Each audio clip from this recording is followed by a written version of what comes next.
Today we're going to show you how easy it is to install these faux bamboo panels. We're using small head composite screws and putting 5 screws in each panel, but you can use more if you like. Look how seamlessly, invisibly, and easily the panels piece together. Now on a side note, these panels are actually taller than the face of our bar, and later on we'll show you how we trim them to size. In the interest of time, we're going to fast forward to the end of the bar project, and you'll notice this last section is narrower than the panel. So let's look at how to trim the panels.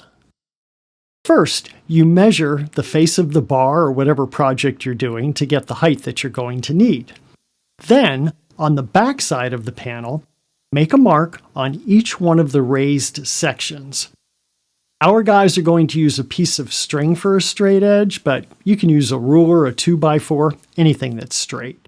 After marking each one, we take it to the table saw to cut. You can also use a circular saw. Now the panel's at the correct height, but the width is too long. So we'll mark the correct width on the back of the panel, and then cut the panel to the correct width. Once we do that, we attach this last panel. Now you'll notice that we're attaching the panels to a solid backing. These panels are sturdy, but don't have any structural value, so you will have to attach them to something solid.